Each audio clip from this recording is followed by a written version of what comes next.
Hello class 9, this is part 4 of the same chapter, that is the loss of the Titanic. They all are in great tension and everything now dependent on how fast Carpathia could reach the position of Titanic.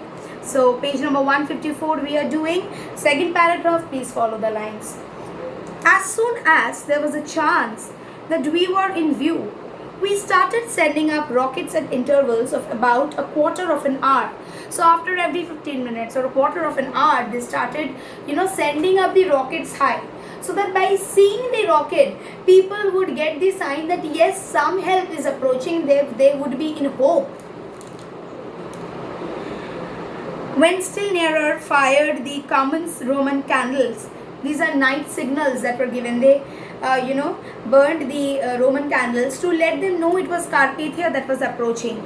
Occasionally, we caught sight of green light. We were getting pretty near the spot. Sometimes we were getting that flare of green light.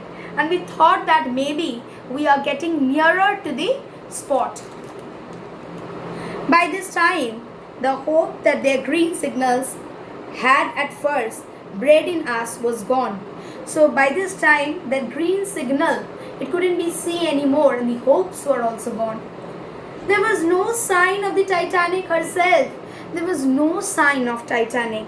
By now, it was 3:35 a.m. We were almost to the position. So at what time they were almost to the position? They were at 3:35 a.m.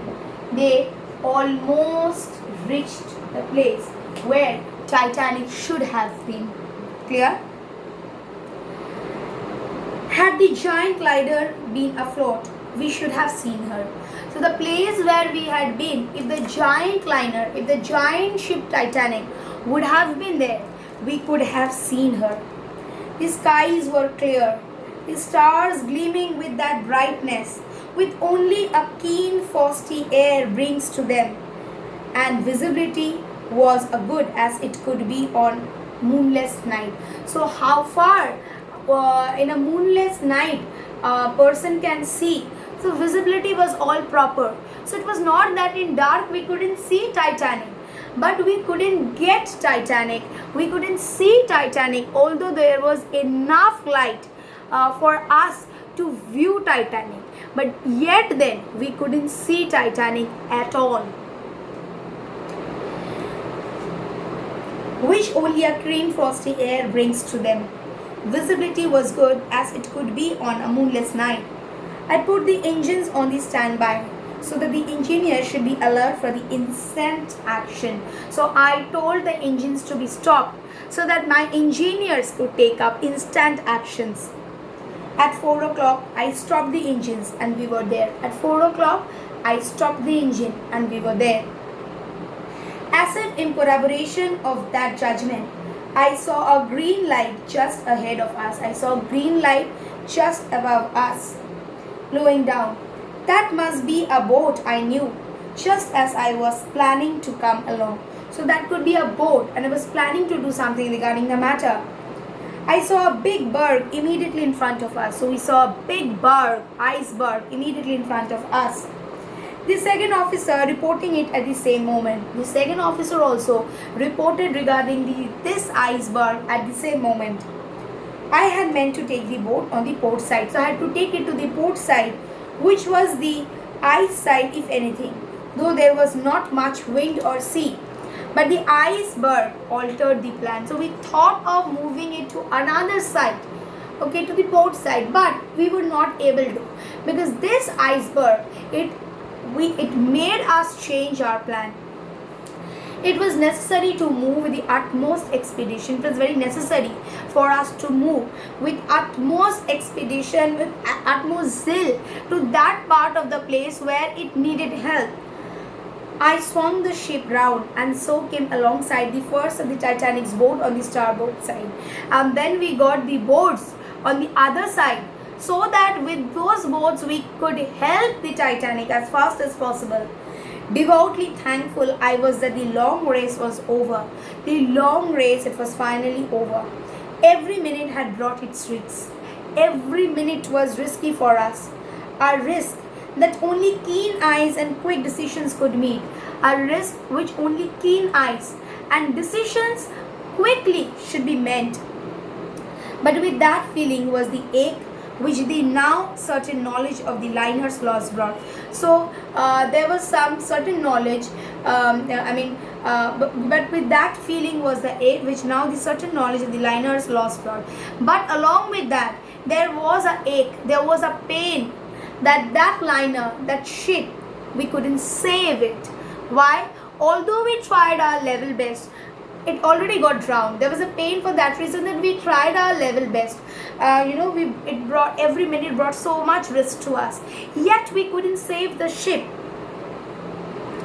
No sign of her, and below was the first boat containing supervisors. So there was no sign of her, and below the first boat there were only the supervisors. A hail came up from her. We have only one seaman in the boat and cannot work very well. So they could see one boat that carrying some passengers from Titanic, and they said that there was only one boat person who was working, and with that person they couldn't work anymore. They were little way off our gangway, so they were little way out, means at a distance. All right, I told them, brought the vessel right alongside, tried to bring it together. Then they started climbing abroad. From that boat, some people, climbed abroad to their boat. Obviously, they had got away in hurry, so they were in hurry. For there were only 25 of them. So when many people could be saved, because the capacity was 40. So out of 40 they were in hurry, and only 25 could be saved. Whereas the capacity boat was fully 40. So it was 40, and what happened? Only 25 came. So rest position was not at all occupied. They were in charge of one officer. They had only one officer. I asked that this officer should come to me as soon as he was on board. So I asked that this officer who was on board should come to me as soon as possible. And to him I put that heart-rending inquiry, knowing with a terrible certainty what his answer would be. So I wanted to know my first answer, and my answer was, is Titanic safe?